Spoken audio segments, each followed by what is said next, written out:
But there's new forms like Blastoise, who has acquired several brand new cannons, and will use none of them.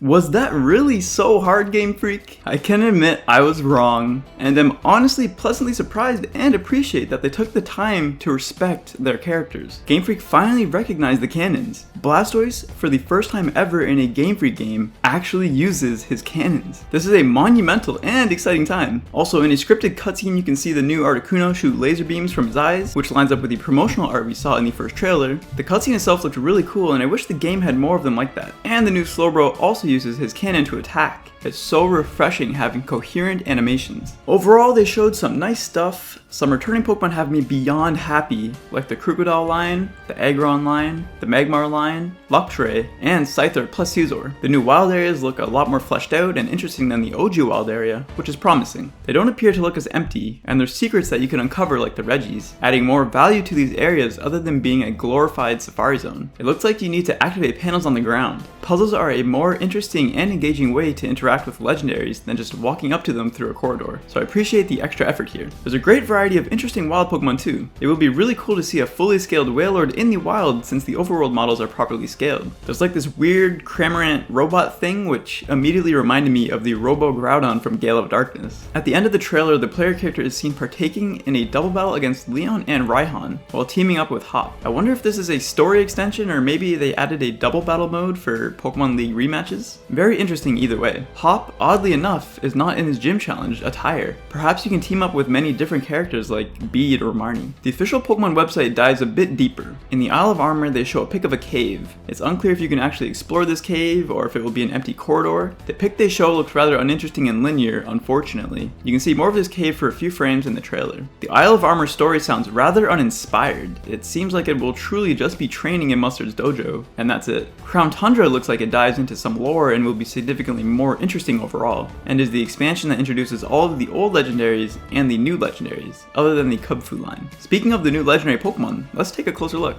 First up is Regieleki, or Regieleki. Pretty weird name. I think Regispark rolls off the tongue better, but I digress. It's a pure electric type and, according to its lore, is the most powerful electric type Pokemon in existence. Quite the statement considering we have electrical monsters like Zekrom. It has some type of technology on its body for the sole purpose of controlling its power, similar to the belt used by Machoke and Machamp. It has a new electric type called Thunder Cage, which sounds like an electric type whirlpool. Regieleki also has a new ability called Transistor, but there's no description of what it does. Maybe it increases a stat when hit with an electric type attack? Regidrago, the dragon type Regi, was apparently crafted by our boy Regigigas, but failed to fully complete it. I guess the completed Regidrago would just be another Charizard. Lol. Dragon Energy is its new attack and it works like a dragon type eruption, which can be devastatingly powerful, but cannot be boosted by any weather or terrain. Regidrago also has a new ability called Dragon Maw, but sadly there is no further details. My guess is it boosts dragon type attacks. The new birds are indeed Galarian forms of the Kanto birds. Galarian Articuno is psychic flying type and it uses its psychic powers to levitate. Therefore, it rarely flaps its wings. I mean, at least Game Freak is explaining the lack of animation. Its new attack is Freezing Glare, a psychic type attack with a chance to freeze. Pretty crazy. I like the idea of combining elements into a single attack, like how Scald, a water type attack, can burn. Really cool. Galarian Zapdos is the second fighting flying type,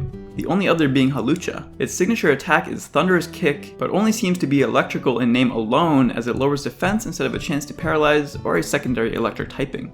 Galarian Moltres is a dark, flying type. It uses a new attack called Fury Wrath that comes with a flinch chance. I thought its Berserk ability was new, but turns out Drampa had it first. It grants a special attack boost when your HP is at half health or lower. Galarian Slowbro is the very first poison psychic type. Its only weaknesses are ground, ghost, and dark, and it resists poison while also absorbing T-spikes, grass, and fairy while taking even less from fighting type attacks. Decent defensive typing. Poison and psychic have never been too great offensively, but being able to shut down fairies and fighting type mons is valuable. This Slowbro will have a tough time around steals unless it retains Flamethrower. The design itself is pretty funny. The Shelder lashed onto its arm causing a chemical reaction, removing its water typing in the process, replacing it with poison instead. Galarian Slowbro has a new ability in Quick Draw alongside a new attack called Shell Sidearm that will always hit the weakest defense. Correct me if I'm wrong, but I don't think we've ever had an attack like this. I know Psyshock hits defense instead of special defense despite being a special attack, but it doesn't flip-flop depending on the Pokemon. Seems very powerful. My guess for Quick Draw is that it functions like Quick Claw,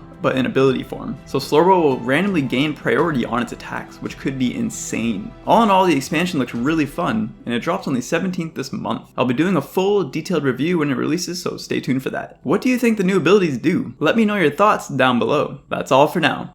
Thanks for watching, you guys.